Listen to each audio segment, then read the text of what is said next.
परमेश्वर की उपस्थिति है, वहाँ छुटकारा है परमेश्वर। Yes. आज प्रभु तेरे छुटकारे को, आज मैं तेरी उपस्थिति में आकर तेरे आनंद को प्रभु जो मेरी ताकत है पिता, आज उसका अनुभव लेकर आज मैं तेरी महिमा कर पाऊँ, इसमें मेरी मदद करे। Yes, Father. परमेश्वर से अपने लिए सहायता मांगे, क्योंकि वचन कहता है मांगो तो तुम्हें दिया जाएगा। हर एक व्यक्ति जो मांगता है प्रभु कहता है उससे मिलता है।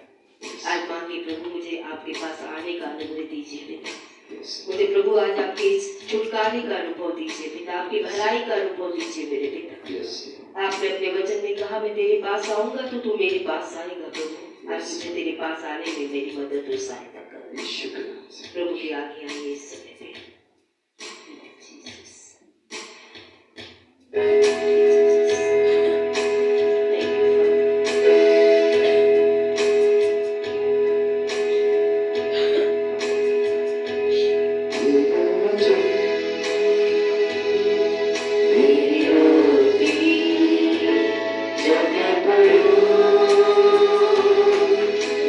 शक्ति तेरा वचन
Thank you, Jesus. Thank you, Lord.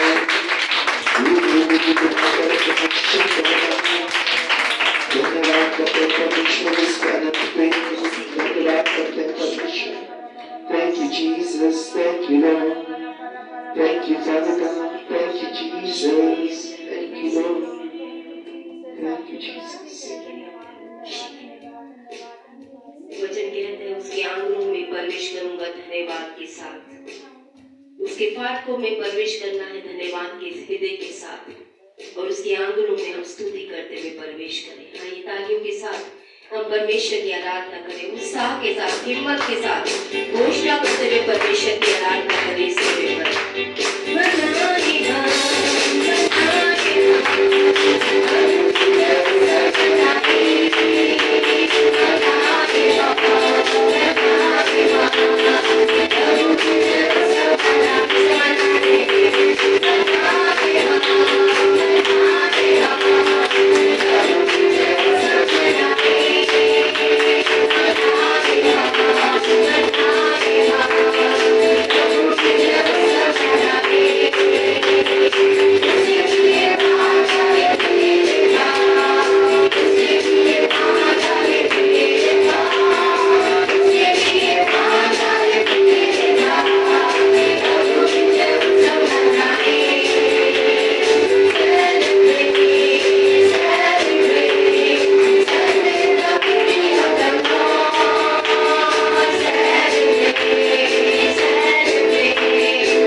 बारिशों से आज आप अपने जीवनों को भरना चाहते हैं?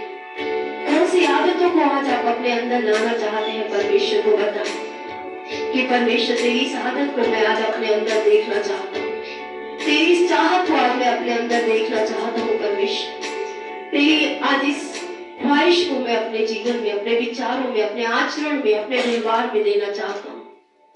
आई कुछ क्षण अपने जगहों पे बैठकर परमेश्वर से कहे, प्रभु जो मैंने तुझ में देखा मैं अपने में नहीं देखता। आज मैं चाहता हूँ प्रभु जब मैं तेरा अनुयायी बनाऊं तो तेरी इस चाहत को, तेरी इस आदत को प्रभु मैं अपने अंदर समाने वाला बनूं।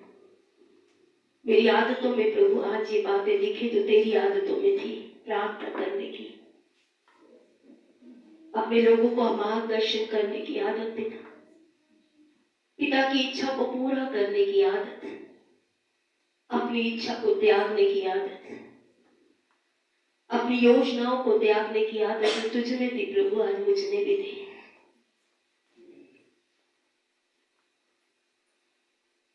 बात कीजिए इस समय परमेश्वर से, कौन सी बातों की चाहत आज आप परमेश्वर से रखते हैं? क्या वो आज हमारे प्रभु की आदत है? क्या उसकी चाहत में वो बातें थी जो आज हमारी चाहतों में है? हमने गाया है, हमने मांगा है, परमेश्वर देगा अगर हम वो चाहते रखेंगे जो उसकी है, क्योंकि वो हमारी भलाई की है, हमारी उन्नति की है, हमारी आशीषों की है, हमारी सुरक्षा की है।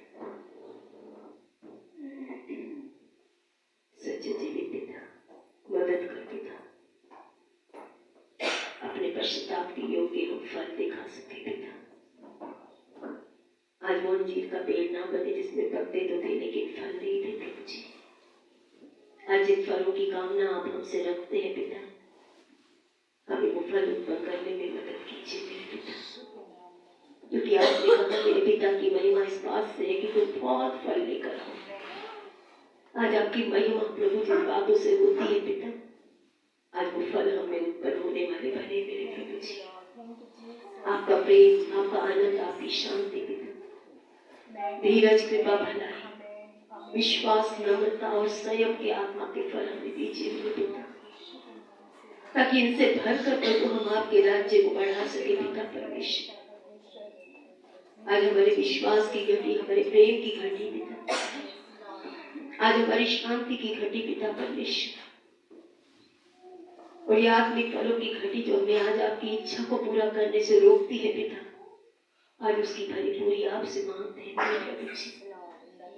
हम इन आत्मा के फलों में बढ़ने में मदद कीजिए ताकि हम आपको प्रदर्शित कर सके पिता, और आपके राज्य को अपने जीवनों से बढ़ा सके मेरे प्रभु जी।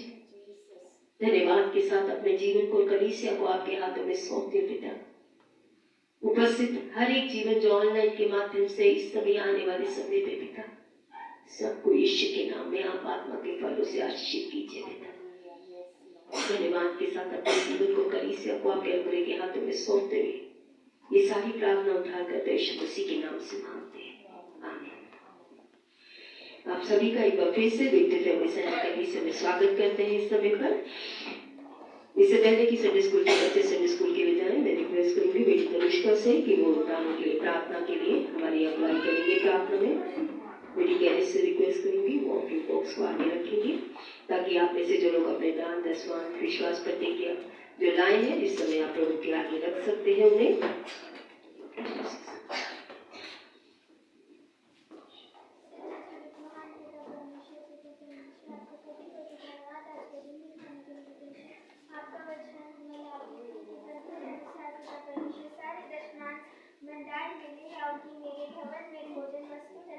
और सेना का यहोवा यह कहता है कि ऐसा करके मुझे परतों में आकाश के परोसे तुम्हारे लिए खोलकर तुम्हारे ऊपर अपने आशीष की वर्षा करता हूँ कि मैं ये पिता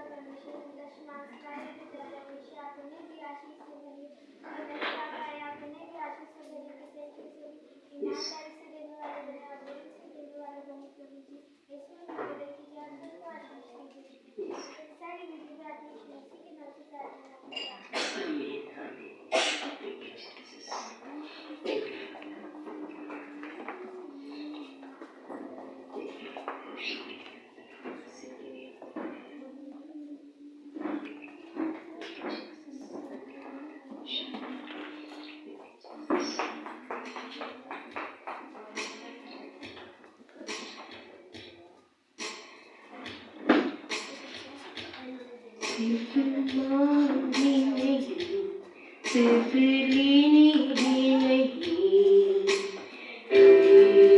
यहाँ पर आए तेरे हाथ नहीं, तेरे चेहरे को ही हम निहारने आए, सिर्फ मांगे नहीं, सिर्फ लेने ही नहीं, हम यहाँ पर आए तेरे हाथ नहीं, तेरे चेहरे को ही हम निहारने आए हैं। उपकार की भेंट चढ़ाने, स्तुति के गीतों को गाने, उपकारों को याद हम करने, चरणों में तेरे हम आए, धन्यवाद की भेंट चढ़ाने, स्तुति के गीतों को गाने, उपकारों को याद हम करने, चरणों में तेरे हम आए, चरणों में तेरे हम आए। सच्चे जीवित पिता, आपने सिखाया पिता, और संसार ने भी सिखाया प्रभु जी। संसार ने हमें लेना सिखाया, लेकिन धन्य है वो परमेश्वर जिसने हमें देना सिखाया प्रभु जी।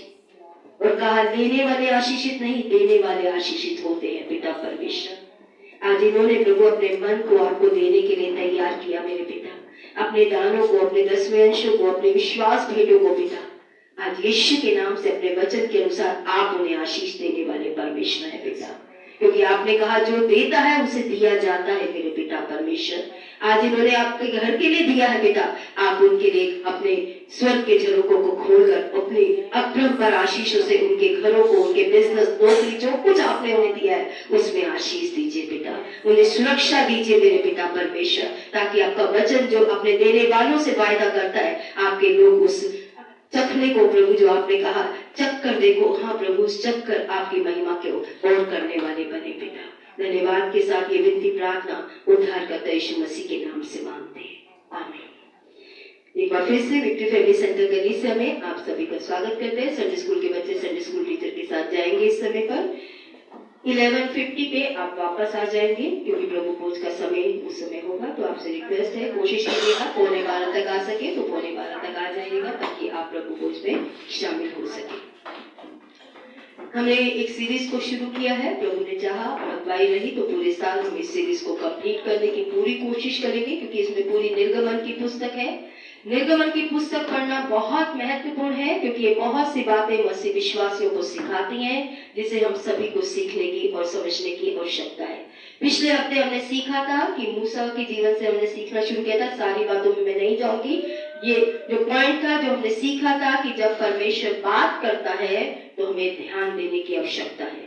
आप में से जो संडे मॉर्निंग में जुड़ते हैं, आप बाकी प्रार्थना कर सकते हैं जो बुद्धि के विषय में थी, लेकिन उद्देश्य से ज्यादा आपका ध्यान जो है वो आपने जो इस सप्ताह सीखेंगे, कौन सी बातों से परमेश्वर ने आपसे बात की, उस विषय को ज्यादा ध्यान में रख के आप मॉर्निंग प्रेयर में प्रार्थना करें, ये आपसे निवेदन रहेगा।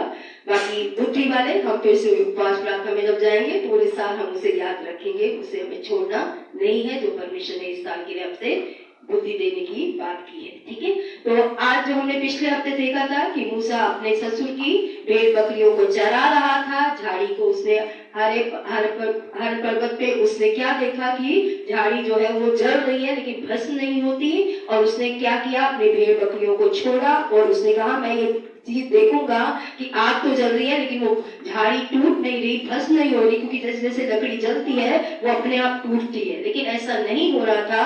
और मूसा ने क्या किया, अपने भेड़ बकरियों को छोड़ा और उस तरफ बढ़ा। तो हमने उससे सीखा था कि अगर हम चाहते हैं परमेश्वर हमें दर्शन दे, परमेश्वर हमारे जीवन में अपने आप को, अपनी योजना को प्रकट करे, तो हमें अपने काम काजों को छोड़ना पड़ेगा। आप और मैं काम काजों की तरफ दिमाग देकर परमेश्वर का दर्शन प्राप्त नहीं कर सकते।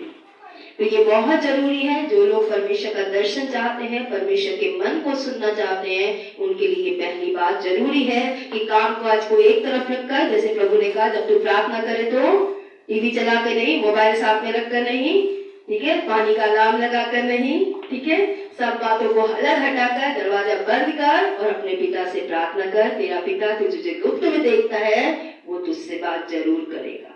तो पहली चीज हमने ये सीखी थी पिछले हफ्ते। फिर हमने देखा था जब मूसा आगे बढ़ा, परमेश्वर के दूत ने झाड़ी में से उससे बातचीत करना शुरू किया और उससे कहा कि अपनी जूतियों को उतार दे, क्योंकि तू जहाँ खड़ा है वो पवित्र स्थान है। तो उसमें दूसरी बात हमने सीखी थी, जब आप परमेश्वर की उपस्थिति में आते हैं, इससे पहले कि परमेश्वर अपने मन को आपसे बांटे, जो आप पवित्रता, परमेश्वर ने उसे जूतियां दिखाई थी, उसने नहीं कहा था मेरी जूतियां अपवित्र है, मेरी जूतियां गंदी है। कुछ अश्लीलता, अपवित्रता हम खुद देखते हैं, लेकिन उससे बढ़कर जो परमेश्वर देखता है हमारे जीवन में गलत है, उसको हमें उतार कर अपने जीवन से फेंकना होता है, अगर हम परमेश्वर के मन को सुनना चाहते हैं, परमेश्वर के दर्शन को पाना चाहते हैं।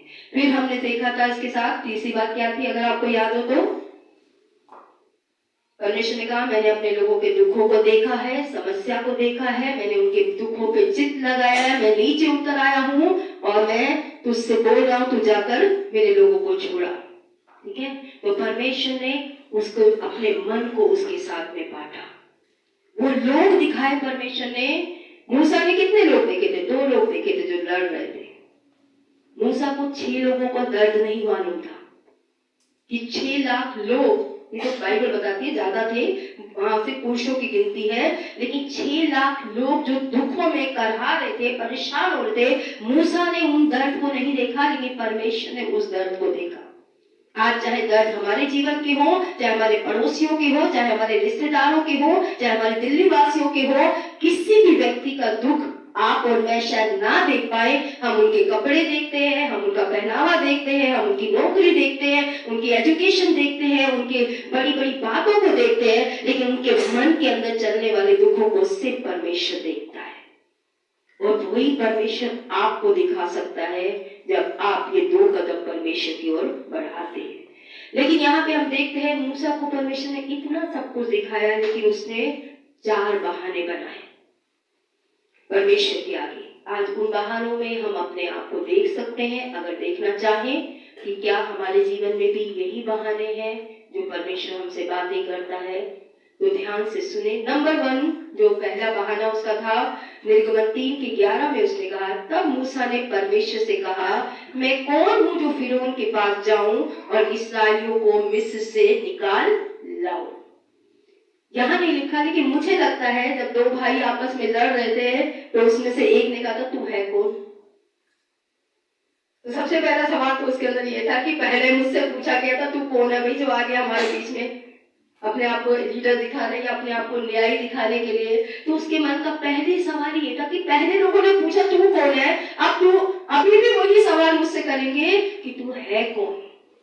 और ये एक अच्छा सवाल था और मुझे खुशी है कि मूसा को परमेश्वर ने ये नहीं बोला कि तू तो एक राजकुमार है।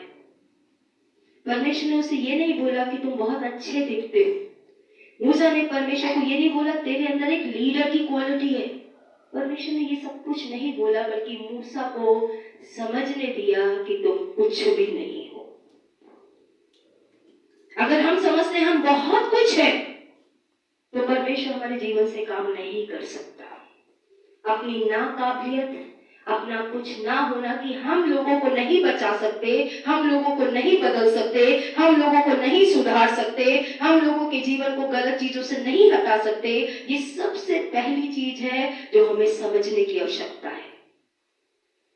कई लोग बोलते हैं मैंने इतने लोगों को बचा लिया, मैंने इतने लोगों को उद्धार मिलाया, मैं ये क्या। सच बात यह है कि आप और मैंने कुछ नहीं किया। हमें से आज अगर यहाँ पे 20 लोग बैठे हैं, मैं आज आपसे एक बात पूछती हूँ, जिसने भी आपको सुसमाचार दिया, क्या उसने आपका जीवन बदला कि परमेश्वर ने बदला? कौन कहता है कि मेरे लीडर ने मेरा जीवन नहीं बदला? इससे केवल मैंने आके आपका जीवन बदला। हाँ, जरिया हम बनते हैं, बदलते हम नहीं है। ठीक है, पानी कभी नल नहीं देता, पीछे की सप्लाई पानी को आपके घरों तक लेकर आती है। हमारे जीवन में परमेश्वर का काम है, परमेश्वर की उपस्थिति है, परमेश्वर की आत्मा की कार्य है जो दूसरे लोगों को छूता है। हम वो जरिया बनते हैं, हम किसी का जीवन नहीं बचाते। ये बात हमेशा हमें ध्यान रखनी है। और परमेश्वर चाहता था मूसा को इस बात की समझ हो कि उसके अंदर काबिलियत ना पहले थी लोगों को छुड़ाने की, ना आज है जब वो परमेश्वर का दर्शन प्राप्त कर चुका। तो यहाँ पे निर्गमन 3 अध्याय के 12 पद में उसने कहा, मैं निश्चय, परमेश्वर ने उससे कहा, मैं निश्चय तेरे संग रहूंगा, इस बात का कि मैं तेरा भेजने वाला हूँ। तेरे लिए एक चिन्ह होगा कि जब तू लोगों को मिस्र से निकाल चुके तो इसी पहाड़ पर मेरी परमेश्वर की उपासना करोगे। परमेश्वर ने उसे क्या बोला, मैं तेरे संग रहूंगा। परमेश्वर हमारे संग रहकर लोगों को छुड़ाता है। ठीक है, आप जाकर अगर नया नियम पढ़ेंगे, परमेश्वर ने ये वायदा सिर्फ मूसा से नहीं किया, हर उस व्यक्ति से परमेश्वर वायदा करता है जो दूसरों को छुड़ाने के लिए इच्छा रखता है, जो दूसरों तक परमेश्वर की योजना ले जाने का इच्छा रखता है, जो दूसरों के लिए प्रार्थना करने की इच्छा रखता है, दूसरों को परमेश्वर के बारे में बताने की इच्छा रखता है। परमेश्वर का वचन सिर्फ पुराने नियम में नहीं, आज भी हमसे ये वायदा करता है। मत्ती 28 अध्याय के 19 और 20 पद में हम देखते हैं, इसलिए तुम जाकर सारी जाति के लोगों को चेला बनाओ और उन्हें पिता पुत्र पवित्र आत्मा के नाम से बपतिस्मा दो और उन्हें वे सब बातें जो मैंने तुम्हें आज्ञा दी है मानना सिखाओ। देखो मैं जगत के अंत तक सदैव तेरे संग हूँ। परमेश्वर की उपस्थिति तब भी उसके साथ थी और आज हर उस व्यक्ति के साथ है जो परमेश्वर की इच्छा में आगे बढ़ना चाहता है, जो परमेश्वर के लोगों को आगे की योजनाओं में बढ़ाना चाहता है, जो अंधकार से भरे हुए जीवनों को जाकर परमेश्वर के राज्य की शिक्षा देना चाहता है। आपकी और मेरी जिंदगी में 3 तारीखें बहुत महत्वपूर्ण है। पहली तारीख जब आप और मैं पैदा हुए, हम सबको मालूम है कब हम पैदा हुए, ठीक है। दूसरी तारीख आपने कब प्रभु यीशु मसीह को अपना जीवन दिया, 12 मार्च 1996 में। ठीक है, मुझे कितने साल हो गए, 30 साल। मैंने जब प्रभु यीशु मसीह को ग्रहण किया, सिस्टर डेसी ने बोला कि अपनी बाइबल में ये तारीख लिख लेना। आपके लीडर को मैं बोलूंगी अगली बार, लेकिन कम से कम चलो उन्होंने जो किया सो किया, हम उनकी तरफ ना देखें, लेकिन जिन्हें हम प्रभु में लाए कम से कम हम तो ये तारीख उनको लिखने को कह सकते हैं।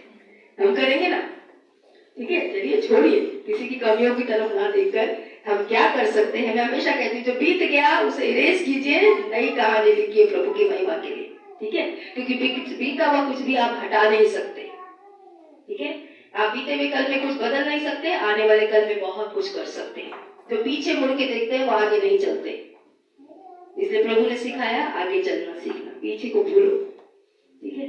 तो यहाँ पे 32 तारीख है, अगर आपको नहीं पता तो याद कीजिएगा, लिख लीजिए वो तारीख, क्योंकि वो समय था जब परमेश्वर आपको अंधकार से ज्योति में ला रहा था, शैतान की योजना से हटाकर अपनी ओर खींच रहा था। और तीसरी सबसे महत्वपूर्ण तारीख जब आपको ये पता चलता है परमेश्वर ने मुझे क्यों चुना है। मुझे नहीं पता आप में से कितनों को वो तारीख मालूम है कि जिस दिन आपको ये एहसास हुआ कि परमेश्वर ने मुझे अपने से जोड़ा क्यों है, परमेश्वर को मुझ में क्या ऐसा दिखा था जो उसने मुझे अंधकार में से, अपने अकेले परिवार में से मुझे क्यों बुलाया। मेरे तो और भी भाई बहन थे, मेरे तो और भी रिश्तेदार थे, मेरे परिवार में तो बहुत से मुझसे अच्छे हैं।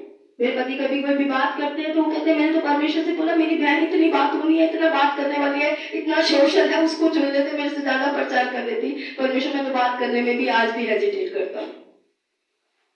परमेश्वर गलती नहीं करता, हमेशा याद रखिए। हम लोगों को चुनने में गलती कर सकते हैं, हमने गलतियां की हैं, लेकिन वो गलती नहीं करता।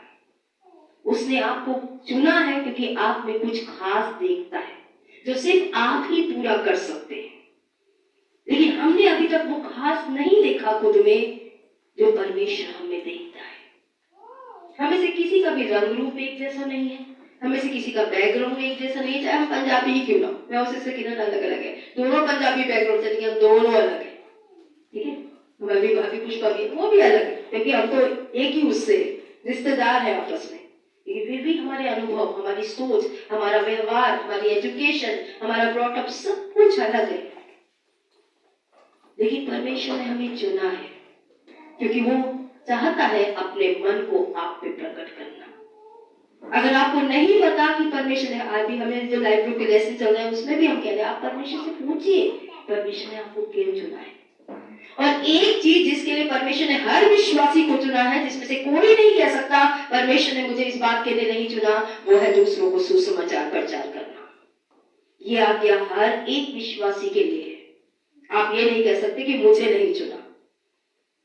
अगर आप प्रभु यीशु मसीह के अनुयायी हैं, उसके पीछे चल रहे हैं, तो ये आज्ञा सबके लिए है कि जाओ उस सारी जाति के लोगों को मेरा चेला बनाओ, पिता पुत्र पवित्र आत्मा के नाम से बपतिस्मा दो, और देखो जगत के अंत तक जो जो आज्ञा मैंने तुम्हें दी है उन्हें मानना सिखाओ, देखो जगत के अंत तक सदैव मैं तुम्हारे साथ हूँ। पहले खुद आज्ञाओं का पालन करना है, फिर दूसरों को मानना सिखाना है, ताकि यीशु मसीह के समय पे एक व्यक्ति कुछ झुंड को देखकर यीशु ने बोला था, इनकी सुनना पर इनकी तरह बनना मत। मैं हमेशा इस वचन को याद रखती हूँ कि हम ऐसा जीवन जिए कि लोग हमारी तरह, हम प्रभु की तरह बने, ताकि लोग भी हमारे जीवनों को देखकर प्रभु की तरह बनने का चुनाव करें। कई लोग होते हैं अपने अगुओं को बड़ा ही, अगुआ ऐसा चलता है तो वो भी ऐसे चलेंगे, अगुआ ऐसे कपड़े पहनता है तो वो भी ऐसे कपड़े पहनेंगे, अगुए के पास ये है तो हमारे पास भी ये होना चाहिए। मुझे समझ में नहीं आता वो किसके पीछे चल रहे हैं। क्या यीशु ने ये बोला अपने पास्टरों की तरह बन जाओ, उनके पास जो कुछ है तुम्हारे पास भी होना चाहिए, वो ऐसे आता है तो तुम भी ऐसे आओ, उसके पास बॉडीगार्ड है तो तुम भी बॉडीगार्ड रख लो। यीशु ने तो कभी बॉडीगार्ड ना रखे। लोग अगुओं की तरह बनना चाहते हैं, आपको और मुझे अगुओं की तरह नहीं बनना। बी रियल, जो आप है वो बने। आपकी पर्सनैलिटी ऐसी है कि आप जैसे बनाए गए हैं परमेश्वर के द्वारा, परमेश्वर उसी तरीके से आपका उपयोग कर सकता है। आपको कुछ और बनने की जरूरत नहीं है, क्योंकि आपकी पर्सनैलिटी में परमेश्वर ने आपके दायरे में ऐसे लोगों को रखा है जो आपकी पर्सनैलिटी से ही छुए जाएंगे, आपकी इसी व्यवहार से छुए जाएंगे जो परमेश्वर ने आपके दायरे में रखे। इसलिए हमें किसी और की तरह बनने की जरूरत नहीं है। वायदा जो मूसा से किया था कि मैं तेरे साथ रहूंगा, उसने वही बातों को किया। परमेश्वर कह रहे हैं, मैं चाहता हूं कि तुम शिष्य बनाओ। आप तुम शिष्य कैसे बनाते हो? नंबर 1, तुम्हें यीशु से लोगों को जोड़ने की आवश्यकता है।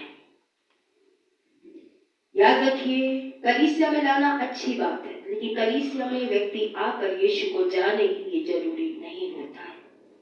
हम बड़ी जल्दी करते हैं लोगों को चर्च तक लाने की। समस्या होती है, हम उनको चर्च में ले आते हैं, बीमार होता है उसको चर्च में ले आते हैं, ठीक है। मैं आपसे पूछती हूँ, किस यीशु के पीछे चल रहे हैं आप?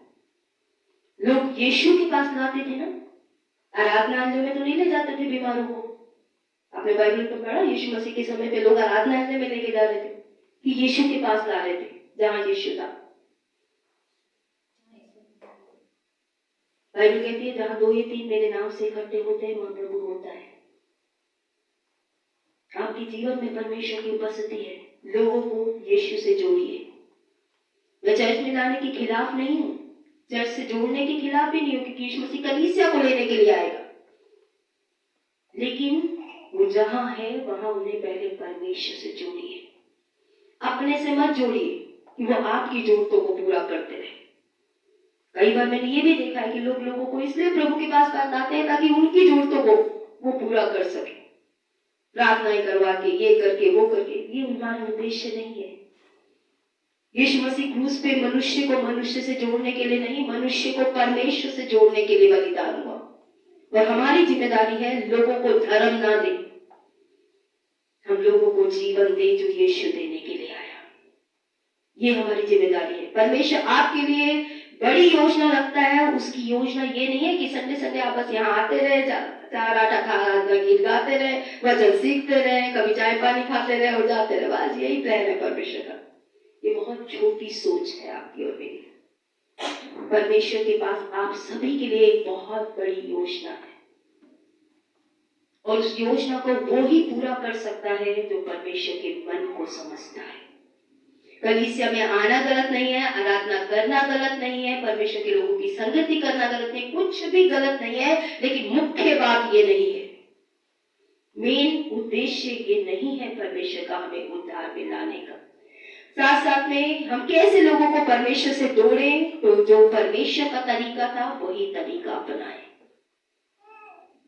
जब भी आप कुछ करें, मैं कुछ करूं, एक सवाल अपने आप से पूछिएगा, क्या यीशु ये करता था? यीशु ने लोगों को प्रेम से जीता, हमें लोगों को प्रेम से जीतना है। यीशु ने लोगों को क्षमा से जीता, हमें लोगों को क्षमा से जीतना है। लोगों ने के ऊपर यीशु ने तरस खाया, हमें लोगों पे तरस खाना है। यीशु ने लोगों की परवाह की, हमें लोगों की परवाह करनी है। किसी को समस्या में देख के, किसी को परेशानी में देखकर हमें उसकी मदद करनी है। जब आप ये साधारण सी बातों का पालन करेंगे, अपने पड़ोस में, अपने रिश्तेदारों में, अपने जान पहचान के दायरे में, अपने आप लोगों को प्रभु की तरफ खींचने लगेंगे। क्योंकि आज के समय पे जैसे जैसे मैं समय को आगे बढ़ते हुए देख रही हूँ, लोग स्वार्थी पे स्वार्थी होते चले जा रहे हैं। सिर्फ मैं, मेरा परिवार, मेरा बच्चा, बस इससे ज्यादा कुछ दिखता ही नहीं। आज परिवार में कुछ, समाज में कुछ भी हो रहा है, पड़ोस में कुछ भी हो रहा है, अरे उनका घर, हमें क्या करना, हमारे खड्डे हमें क्या है। हमारी सोच बहुत छोटी होती चली जा रही है। और बाइबल भी बताती है कि अंत के समय पे प्रेम ठंडा पड़ता चला जाएगा।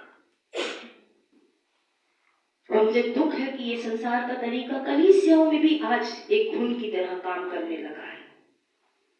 कोई समस्या में है, हमें कोई परेशानी नहीं है, हम समस्या में हैं तो हम सब देखें, लेकिन जब वो समस्या में है जो सबको देखता है, हम उसको नहीं देखते। कलीसिया एक परिवार है, हमारा पड़ोस भी एक परिवार है जो परमेश्वर ने हमें दिया है। और मैं प्रचार तो बहुत करते हैं, लेकिन प्रचार से कोई प्रभु के पास में आए ये जरूरी नहीं है। मैं आज आपसे पूछती हूँ, मैं कई जब से ये मैंने सरमन को तैयार किया, मैं अपने अंदर सोच रही हूँ, जिसने आपको प्रभु के बारे में बताया उसने आपके लिए क्या क्या किया? सोचिएगा घर जाके। जिसने भी आपको प्रभु के बारे में बताया, चाहे आपका रिश्तेदार हो, मैं हो सकती हूँ, कोई और कलीसिया का अगुवा हो सकता है जो आज शायद यहाँ पे ना हो, उसने आपके लिए क्या क्या किया? मुझे सोचना है, पास्टर को सोचना है, क्या आज जिन्हें मैं प्रभु में लाना चाहता हूँ, क्या मैं वो सब कुछ कर रहा हूँ? मुझे दुख के साथ कहना पड़ता है, आज हमारी सेवकाई हमारे अनुभव में टिकी है, बजाय कि परमेश्वर की योजना पे।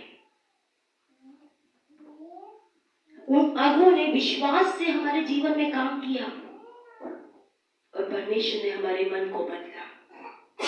आज हम परमेश्वर पे विश्वास करके भलाई करें, हम परमेश्वर पे विश्वास करके लोगों की मदद करें, हम परमेश्वर पे विश्वास करके लोगों पे तरस खाएं, हम परमेश्वर पे विश्वास करके लोगों के लिए प्रार्थना करें। वो नहीं बदलते तो परमेश्वर हमसे नहीं कहेगा कि तूने मेरी योजना उसके जीवन तक नहीं लेके गया।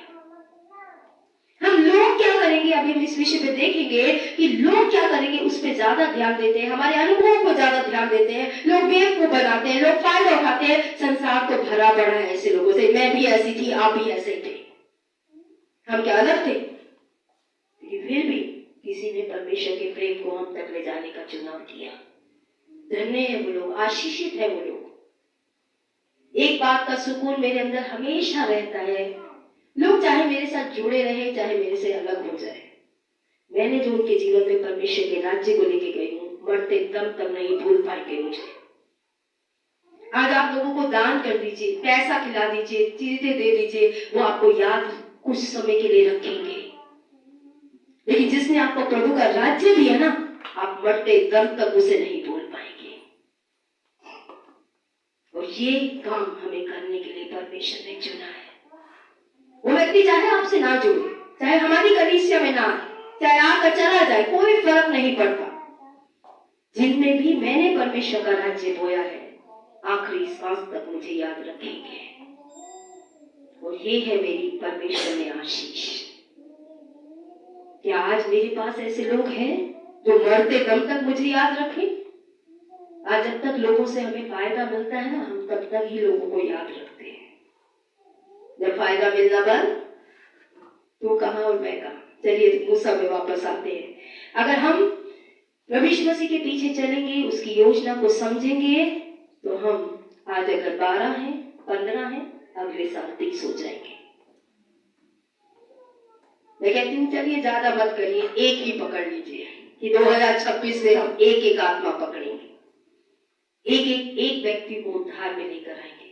तो भी हम अगले साल 2027 में अगर यहाँ 15 बैठे हैं तो 30 होंगे, 18 बैठे हैं तो 36 होंगे, 20 बैठे हैं तो हम 40 हो जाएंगे, जिसके लिए परमेश्वर ने हमें चुना है। दूसरा बहाना मूसा का, निर्गमन 3 अध्याय उसका 13 पद। मूसा ने परमेश्वर से कहा, जब मैं इस्राएलियों के पास जाकर उनसे यह कहूं इस्राएलियों के पास जाकर उनसे यह कहूं कि तुम्हारे पितरों के परमेश्वर ने मुझे तुम्हारे पास भेजा है, तब यदि वे मुझसे पूछे उसका नाम क्या है, तब मैं उन्हें क्या बताऊं। परमेश्वर ने मूसा से कहा, मैं जो हूं सो हूं। फिर उसने उनसे कहा, तू इस्राएलियों से कहना, जिसका नाम मैं हूं उसी ने मुझे तुम्हारे पास भेजा है। पहला, मैं कौन हूं, अब दूसरा, तू कौन है।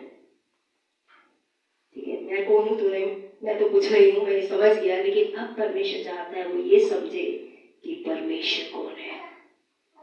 और उसने कहा मूसा ने कि प्रॉब्लम क्यों मूसा ने ये बात को रखा, क्योंकि अगर आप पूछेंगे, लोग पूछेंगे किसने मुझे भेजा है, तो तेरा नाम क्या है।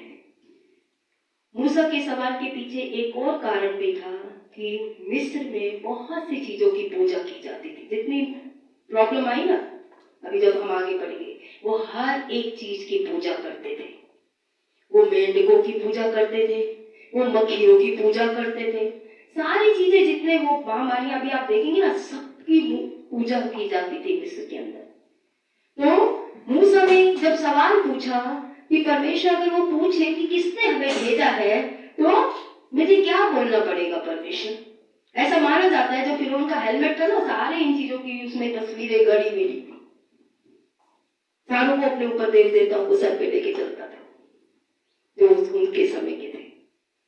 तो सवाल था कि क्या पूछे तो क्या बोलूं, कोई तो तू भी नाम दे दे। उन्होंने मक्खी दे दी, मेंढक दे दिया, ये दे दिया, वो दे दिया, तू भी कोई नाम दे। परमेश्वर ने कोई नाम नहीं दिया, लेकिन नए नियम में यीशु ने कहा, जीवन की रोटी, जीवन का जल, भला चरवाहा। 8 या 10 ऐसे नाम यीशु ने नए नियम में दिए। मैं आपको जो चाहिए वो है परमेश्वर।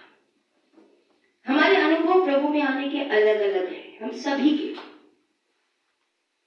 जिस भी अनुभव से आपको अपने परमेश्वर को जाना है, परमेश्वर वो है आपके लिए। अगर आपने चंगा करने वाले के रूप में जाना है, तो परमेश्वर कहता है मैं चंगा करने वाला हूं। अगर आपने पापों की क्षमा का अनुभव प्राप्त किया है, तो वो आज आपका मुक्तिदाता के रूप में है। अगर आपने छुटकारे के रूप में अनुभव किया है, जिस भी अनुभव से आप निकले, परमेश्वर आपके लिए वो है।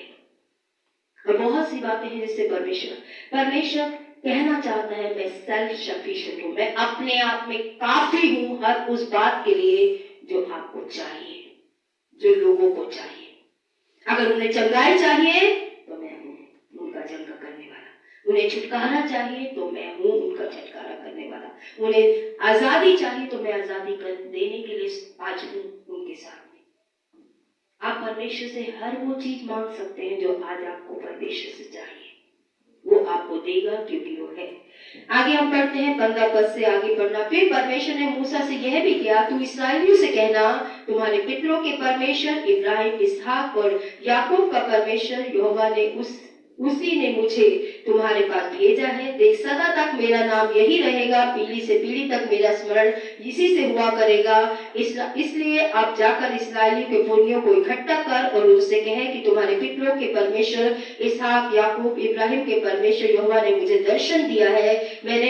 मैंने तुम पर और जो तुमसे बर्ताव मिस्र में किया जाता है उस पर चित्त लगाया है, और मैंने ठान लिया है कि तुम्हें मिस्र के दुखों से निकाल कर एक आशीषित देश में ले जाऊं, जहां दूध और मधु की धाराएं बहती हैं। अब परमेश्वर ने मूसा से कहा, तुम इस्राएलियों से कह, मैं तुम्हारे पितरों के परमेश्वर यहोवा हूं। मैं तो लोग भी पूछते हैं कि कौन है वो परमेश्वर।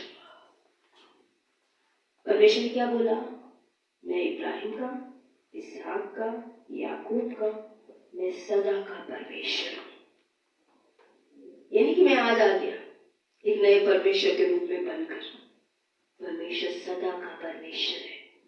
बहुत पहले मैंने आपको बताया था, परमेश्वर से मैंने बोला परमेश्वर लोगों से बात कैसे शुरू करूं? तो परमेश्वर ने कहा कि तू सिर्फ इतना बोल लोगों से कि एक परमेश्वर है जो उनसे प्यार करता है, एक परमेश्वर है जो उनके दुखों को देख रहा है, एक परमेश्वर है जो उनकी समस्याओं से उन्हें बाहर लाना चाहता है। वो चाहता है कि आप उस परमेश्वर को जाने। इतना काफी है, क्योंकि अभी तक लोगों ने प्रेम करने वाले परमेश्वर को जाना ही नहीं है। और यहाँ परमेश्वर बोल रहा है कि उसको जाके बोल कि मैंने उनके दुखों को देख रहा हूं मैं। अगर आज आप जाकर लोगों को बोले कि जिस बीमारी में आप पड़े हैं, परमेश्वर उस बीमारी को देख रहा है कि आप इस संघर्ष में कितने सालों से चल रहे हैं। अगर आप किसी को नशे में ग्रस्त देखते हैं तो कहे परमेश्वर देख रहा है कि आप इस नशे की आदत से छूटना चाहते हैं और आप कैसे इस नशे में आज अपने आप को बंधा हुआ पाते हैं। जो भी समस्या आप देखते हैं, और वो परमेश्वर चाहता है कि वो आपको छुड़ाए। मूसा ने इस्राएलियों को नहीं छुड़ाया था, परमेश्वर ने छुड़ाया था। याद रखिए, आप नहीं छुड़ाएंगे, परमेश्वर छुड़ाएगा। भरोसा अपने पे मत रखिए। आप तो खुद को नहीं छुड़ा पाते गलत बातों से, दूसरों को क्या छुड़ाएंगे? लेकिन परमेश्वर छुड़ाएगा, क्योंकि वो छुड़ाने वाला परमेश्वर है। और ये बात मूसा को परमेश्वर समझा रहा था। आगे हम देखते हैं 18 पद से, तब वे तेरी मानेंगे और तू इस्राएली पुरनियों के संग लेकर मिस्र के राजा के पास जाकर उनसे यूं कहना, इब्रानियों के परमेश्वर यहोवा ने हम लोगों से भेंट की, इसलिए अब हम 3 दिन के मार्ग पर जंगल में जाने दें ताकि हम अपने परमेश्वर को बलिदान चढ़ाएं। मैं जानता हूं कि मिस्र का राजा तुम्हें जाने ना देगा, वरन फिर भी मैं तुम्हें बल से इस देश से बाहर लेके आऊंगा। इसलिए मैं हाथ बढ़ाकर उनके बीच में आश्चर्य कर्मों से जो मिस्र के बीच में करूंगा उस देश को मारूंगा, और तब इसके पश्चात वह तुमको जाने ना देगा। तब मैं मिस्रियों को अपनी प्रजा पर अनुग्रह करवाऊंगा। जब तुम निकलोगे तो छूछे हाथ ना निकलोगे, वरन तुम्हारी एक एक स्त्री अपनी पड़ोसिन से और अपने घर की जो पड़ोसी है उनसे सोने की बाली, गहने, वस्त्र मांगेंगे, और तुम उन्हें अपने बेटों और बेटियों को पहनाना। इस प्रकार तुम मिस्रियों को लूट लोगे। परमेश्वर ने सारी अपनी योजना, कैसे वो निकलेंगे, कैसे परमेश्वर काम करेगा, सब कुछ मूसा पे प्रकट किया।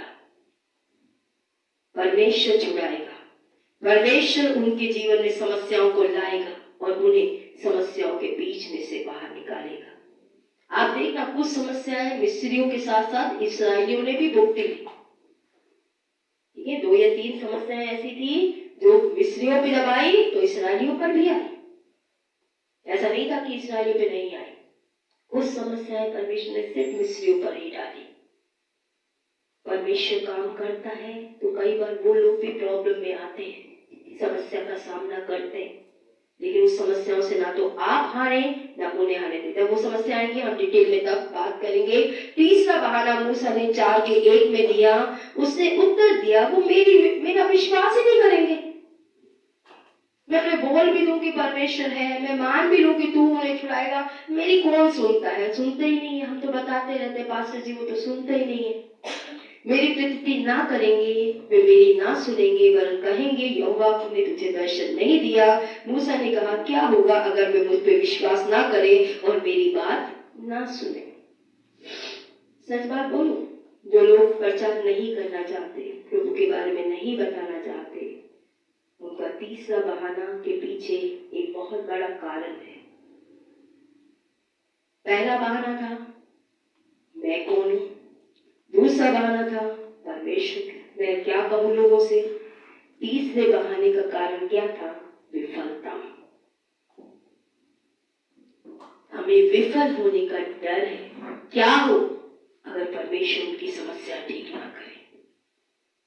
क्या हो अगर बीमार चंगा ना हो? हम तो कहते हैं प्रभु चंगा करेगा, हम तो प्रार्थना में, पर चंगा करेगा कि नहीं करेगा?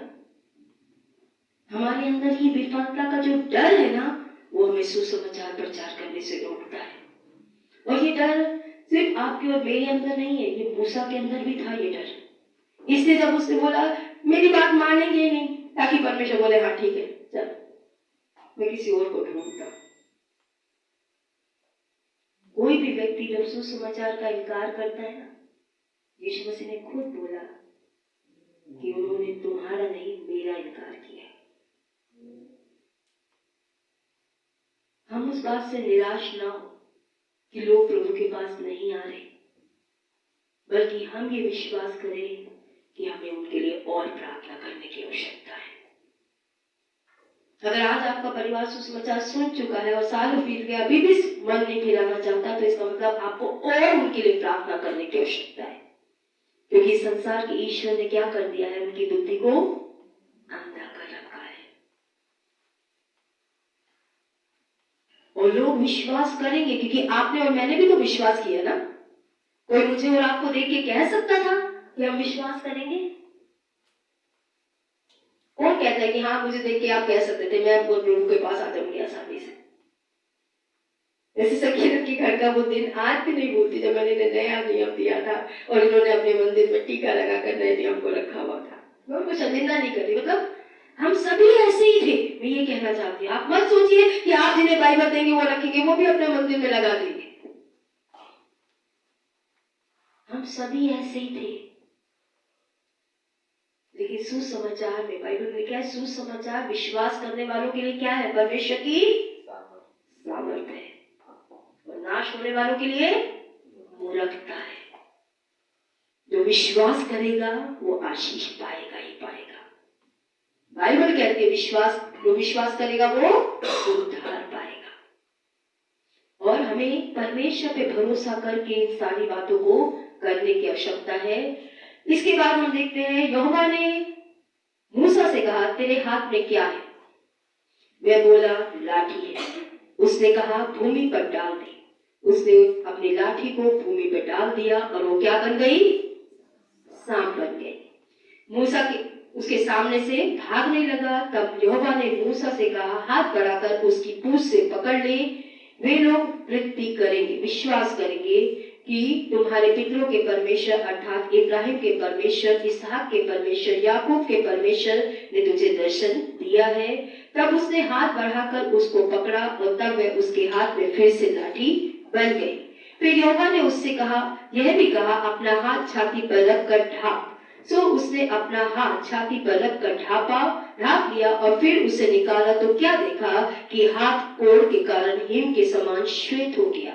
तब उसने कहा अपना हाथ छाती पर फिर से रखकर ढांप। उसने अपना हाथ छाती पर रखकर फिर ढांप लिया और उसने उसे छाती पर से निकाला तो क्या देखा वह फिर सारी देह के समान हो गया। तब यहोवा ने कहा यदि वे तेरी बात का विश्वास ना करे तो पहले चिन्ह को ना माने तो दूसरे चिन्ह की प्रतीति जरूर करेंगे। लाठी क्या थी? निर्जीव थी। और जब वो नीचे छोड़ी गई तो उसमें क्या आ गया? जीवन आ गया। परमेश्वर का पहला चमत्कार, निर्जीव में जीवन डालने वाला परमेश्वर। आज आपको चाहे कितनी भी किसी की परिस्थिति निर्जीव लगे, कुछ नहीं हो सकता, कोई आदमी नहीं बदल सकता, मेरा पति नहीं बदल सकता, मेरी पत्नी नहीं, मेरे बच्चे नहीं, जिसका भी आपको लगता नहीं बदल सकता, परमेश्वर से बदल सकता है अगर आप विश्वास करेंगे। इसलिए यीशु ने बोला विश्वास करने वाले के लिए मैं सब कुछ करता हूं। लेकिन अविश्वास के झोंके बहुत ज्यादा आते हैं। हमारी इतनी तेज है अविश्वास की कि हमारे विश्वास की लोग बुझने लगती है।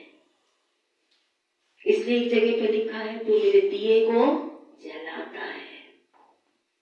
सिर्फ परमेश्वर की उपस्थिति में हमारी विश्वास की लौ जली रह सकती है और कहीं नहीं मिलेगी आपको। कई बार अगुओं में भी नहीं मिलेगी। मैं आपको स्पष्ट कहूं कि हमें अगुए हमारे विश्वास की आग को जलाते रहेंगे। मैंने बहुत अगुओं का अनुभव लिया है। अगुए कई बार बुझा के चले जाते हैं। ये मत सोचिए कि अगुए हमेशा जलाते रहेंगे। विश्वास की लौ जलती है तो सिर्फ परमेश्वर की उपस्थिति में जलती है और तेज भी होती है। संसार में आपके विश्वास की लौ को बुझाया ही जाएगा। दूसरी बात परमेश्वर ने दिखाई एक लाइलाज बीमारी जो कोढ़ थी, जिसका कोई इलाज उस समय नहीं था। परमेश्वर ने दिखाया कि वो उसको भी चंगा कर सकता है। परमेश्वर प्रमाण दे रहा है कि वो कर सकता है। आप और मैं नहीं कर सकते। हम ना तो लोगों को छुड़ा सकते हैं, ना लोगों की बीमारियां ठीक कर सकते हैं, ना लोगों की समस्या ठीक कर सकते हैं।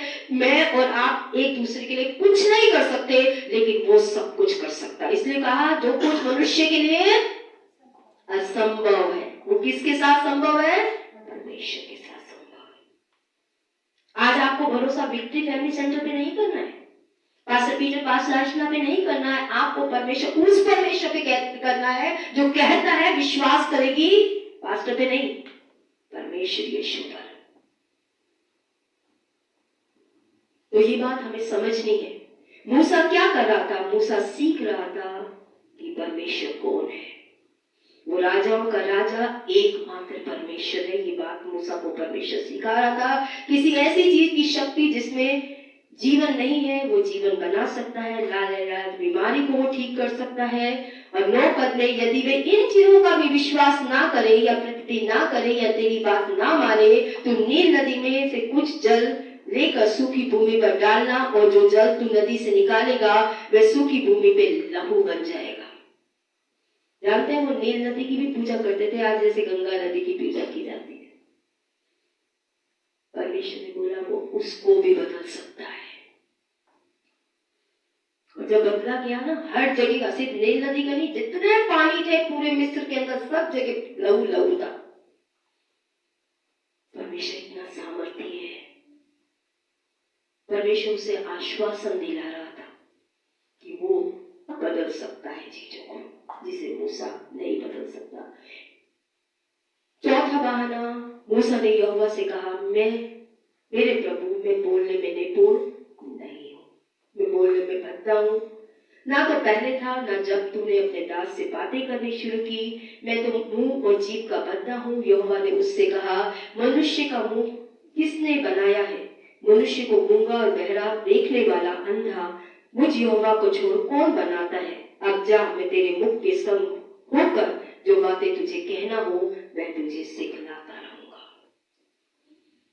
आप और मैं कह सकते हैं पास्टर जी हमें आपकी तरह प्रचार करना नहीं आता, हमें लोगों को क्या बोलना है वो नहीं आता। परमेश्वर ने मूसा से क्या कहा? जो तुझे बोलना, मैं तेरे मुंह में क्या डालूंगा? अपने शब्द। आपके पास परमेश्वर का वचन है कि नहीं? काफी है।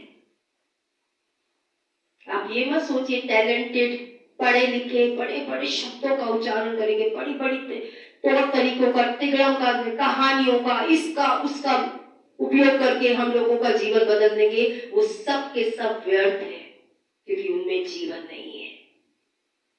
हमने गीत गाया, तेरा वचन मेरी रोटी। परमेश्वर का वचन है जो लोगों को जीवन देता है। और अगर अभी तक मैंने और परमेश्वर के वचन से जीवन जीना सीखा ही नहीं है तो हम रोटी से ही जीने वाले लोग हैं। यीशु ने कहा मनुष्य रोटी से नहीं जीवित रहता बल्कि परमेश्वर के मुख से निकलने वाले हर एक वचन से जीवन प्राप्त करता है। जब आप और मैं लोगों को परमेश्वर का वचन देंगे वो उनका जीवन बदलेगा।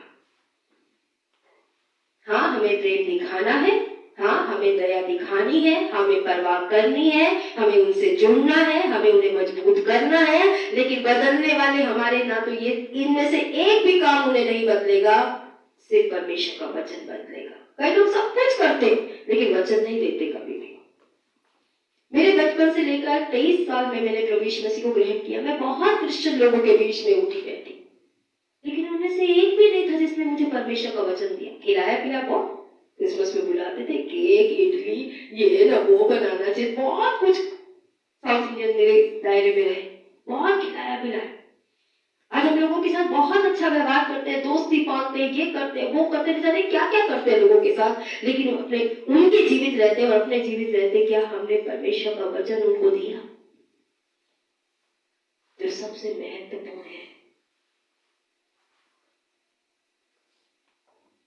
ऑटो के पीछे लिखा रहता है प्रचार नहीं तो व्यापार नहीं। प्रचार के बिना उनका व्यापार नहीं चलता, परमेश्वर का चलेगा? नहीं चलेगा। तो यहाँ पे हम आगे की ओर बढ़ते हैं। कई बार हम परमेश्वर की सेवा करने से डरते हैं, हाँ या नहीं? यहाँ लिखा है, मैं उसे पढ़ रही हूँ, ठीक है। मेरे पास और आपके पास अच्छी खबर है, जो लोग परमेश्वर की सेवा करने से डरते हैं वे परमेश्वर की सेवा करने में सबसे ज्यादा काबिल लोग हैं। अगर आप डरने वाले ना, आप सबसे ज्यादा क्वालिफाइड हैं, सबसे ज्यादा सही लोग हैं परमेश्वर की योजना को पूरा करने के लिए। और यहीं पे लिखा है, जो लोग सोचते हैं परमेश्वर उनका इस्तेमाल करेगा, वो सबसे ज्यादा बेकार अयोग्य लोग हैं, वो किसी काम के नहीं। परमेश्वर का राज्य ना उल्टा चलता है, हम काबिल चुनते हैं, वो ना काबिल चुनता है। अगर आप अपने आप को नाकाबिल मानते हैं तो आप सही व्यक्ति हैं परमेश्वर की योजना के लिए, क्योंकि परमेश्वर जिस तरह के लोगों को चाहते हैं, हमारी तरह विनम्र परमेश्वर कह रहे हैं, ठीक है मैं तुम्हारा ख्याल रखूंगा, परमेश्वर बेहतर होगा कि तुम मेरा इस्तेमाल ना करो। हम फिर भी यही कहते रहते हैं, परमेश्वर किसी और का इस्तेमाल कर दे। फेल होने से मत डरो, फेलियर को अपनाओ।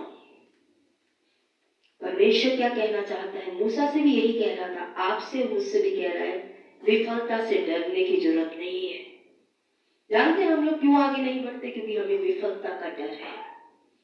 शायद हमारे अनुभव में विफलता हमने देखी हो, इसलिए आज हम शायद रुक गए हो कहीं पे। लेकिन परमेश्वर चाहता है, किसी भी सफल आदमी की जिंदगी देखो, तुम तब तक सफल नहीं होगे जब तक तुम फेलियर से नहीं गुजरते। जो व्यक्ति जितनी विफलता से जो निकलता है, वो उतना ही ऊंचाइयों तक जाता है।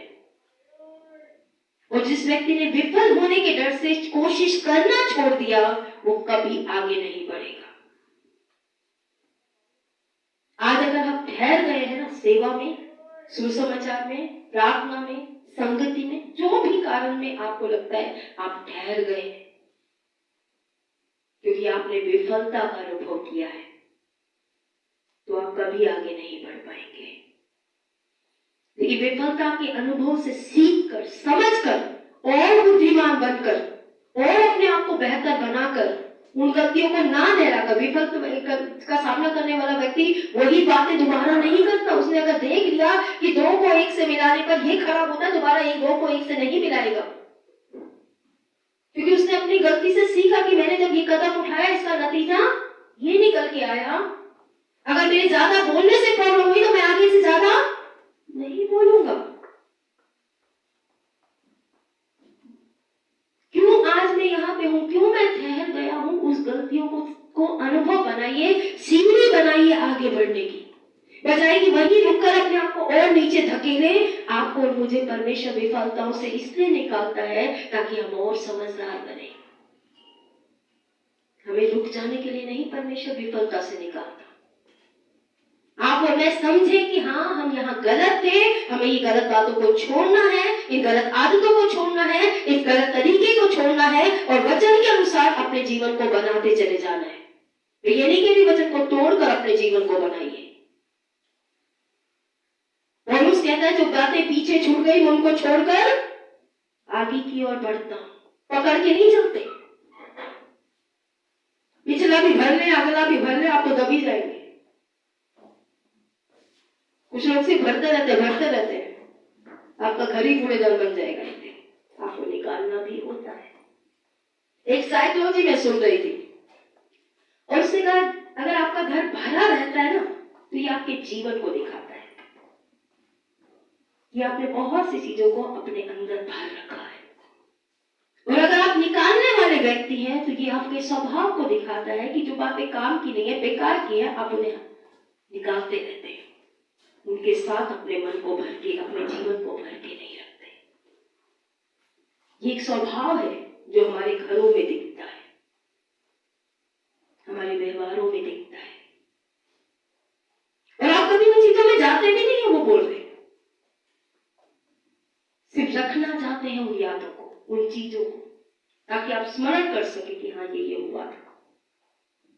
लेकिन परमेश्वर ऐसा परमेश्वर नहीं है।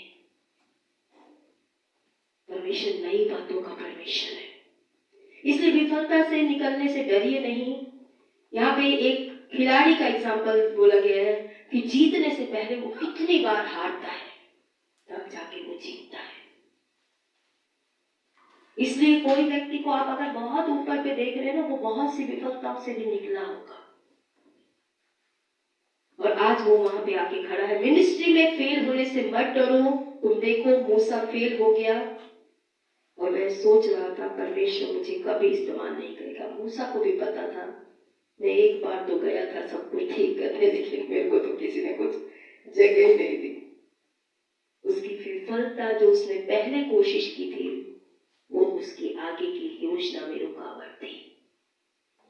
आज आपकी और मेरी कौन सी विफलता है जो आज मुझे और आपको परमेश्वर की योजना को पूरा करने से रोक रही है? उसको आज अपने जीवन में स्थान ना बनने दें।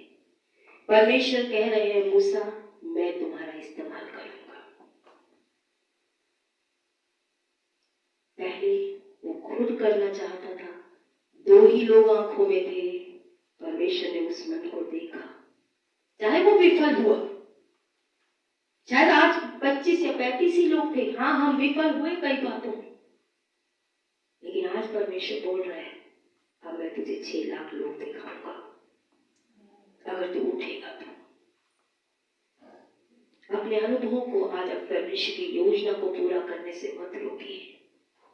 बहानों के पीछे मत छुपिए। आप नहीं, परमेश्वर छुड़ाता है। आप नहीं, परमेश्वर बदलता है। उसने आपको बदला, वो मुझे बदला है, उन लोगों को बदलने में योग्य है। किसी की भी बुद्धि से लोग नहीं बदले गए, जितने भी लोग बदले गए। यीशु मसीह को सुसमाचार को खत्म करने की मुमकिन कोशिश आज सरकारों ने की है, लोगों ने की है, लेकिन जितना दबाया ये इतना फैला, क्योंकि परमेश्वर के लोगों ने हार नहीं मानी।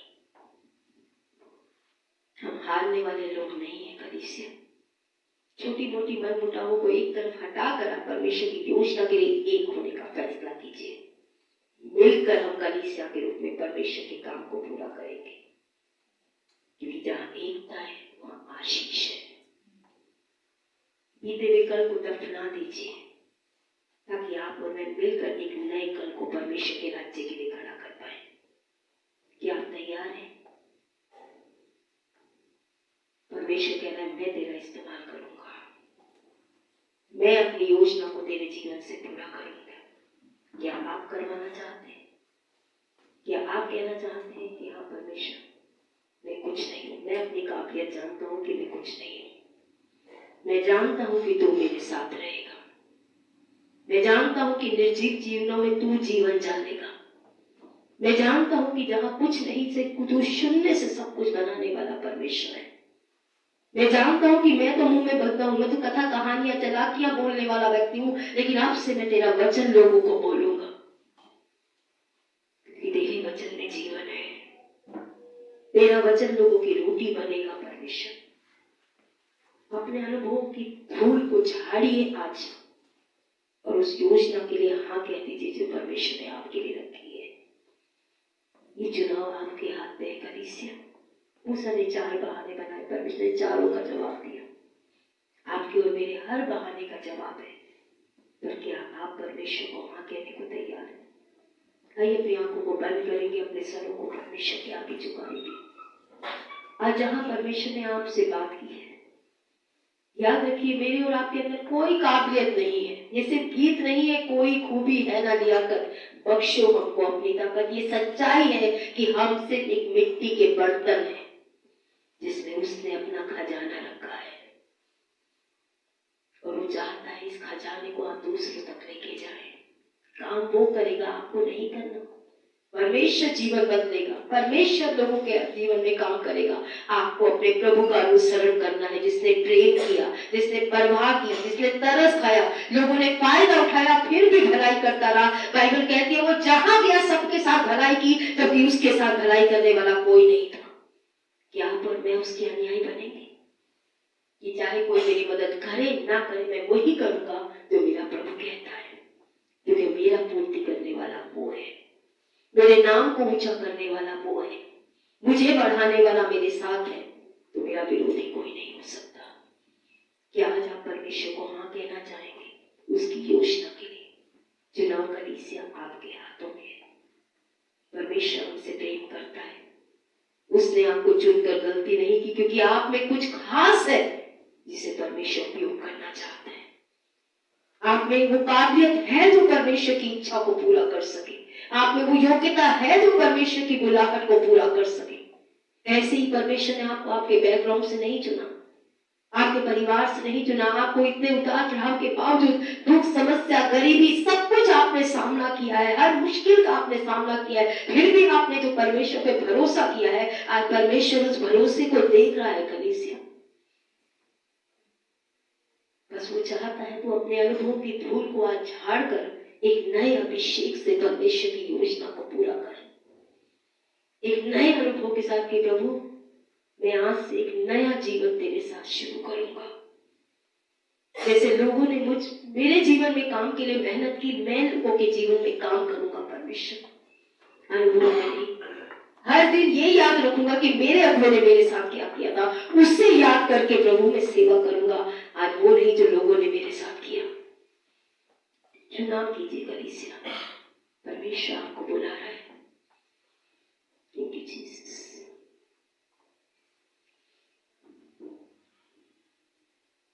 Thank you, Jesus. Holy Spirit, come and speak to your people. आए पवित्र आत्मा, अपने बच्चों के जीवन से आप बात कीजिए प्रभु जी। हम कुछ नहीं, लेकिन आप सब कुछ है परमेश्वर। हम तो खुद को स्वतंत्र नहीं करा सकते, लेकिन धन्य है प्रभु तू जो हमें दूसरों को स्वतंत्र करने के लिए बुला रहा है।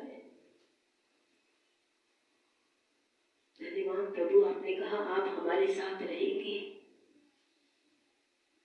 प्रभु आपने कहा आप छुड़ाएंगे अपने लोगों को हमारे जीवनों के द्वारा। पिता धन्यवाद पिता। आइए बस अपनी जगह पे खड़े होकर प्रार्थना करेंगे इस समय पे। Thank you Jesus.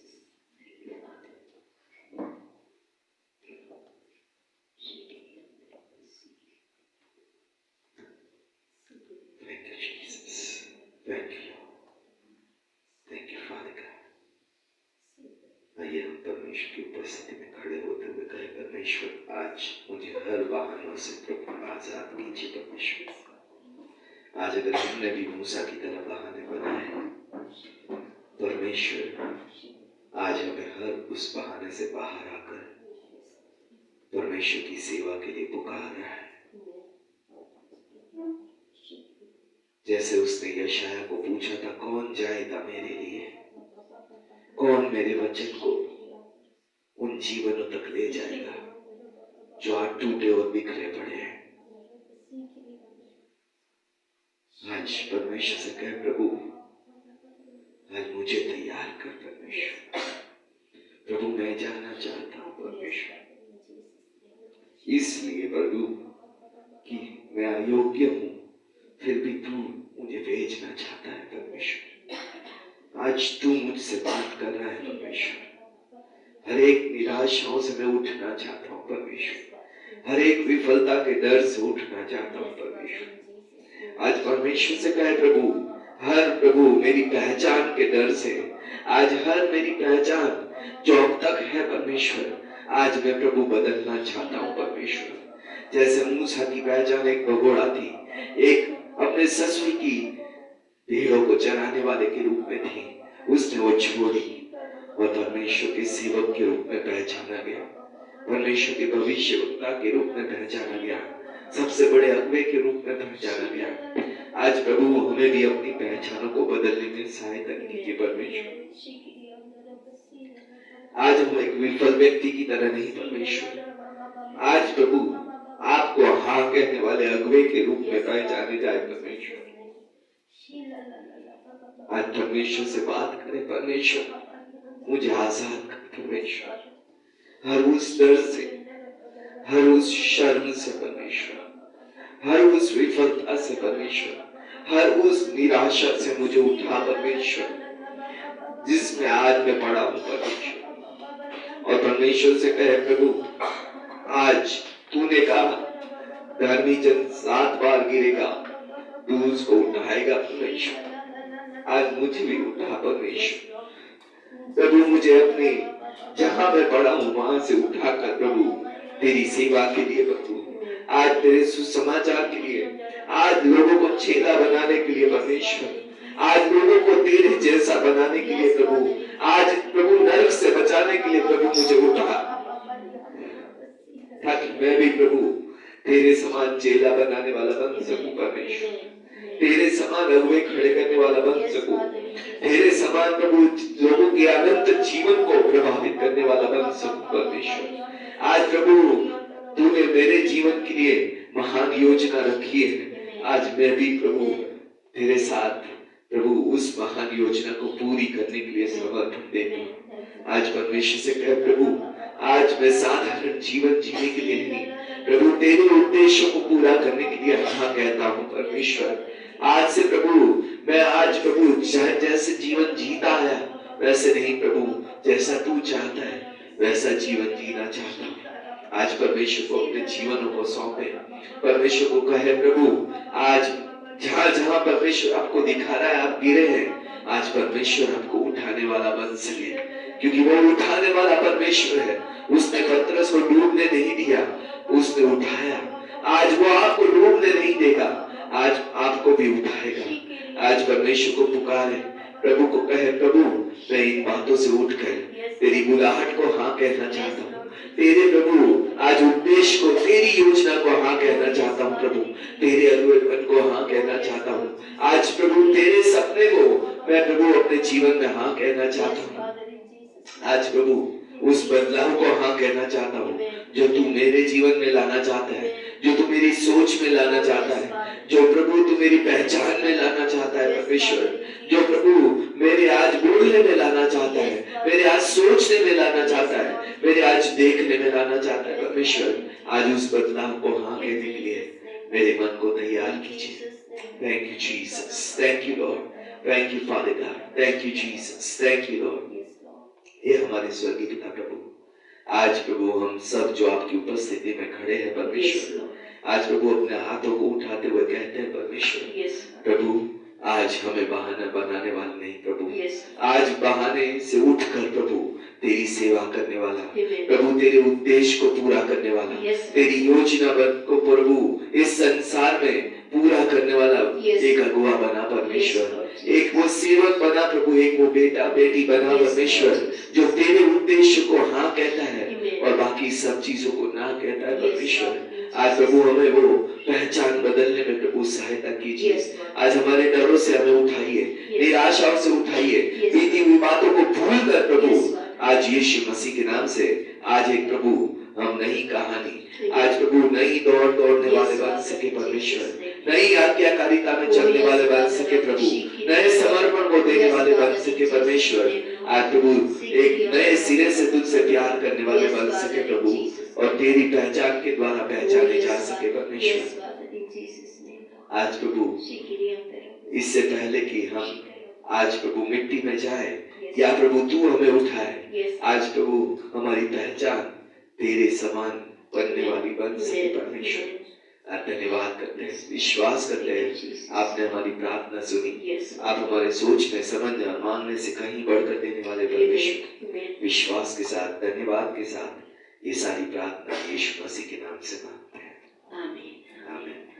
आप सब अपनी जगह पे बैठ सकते हैं। इस समय पर विजिट हेवी सेंटर कलीसिया में एक बार फिर से आपका स्वागत करते हैं। इस समय पर ऑनलाइन के माध्यम से जो हमारे साथ आज जुड़े हैं आपका भी धन्यवाद करते हैं। परमेश्वर आपको आशीष दे। God bless you. जय मसीह की।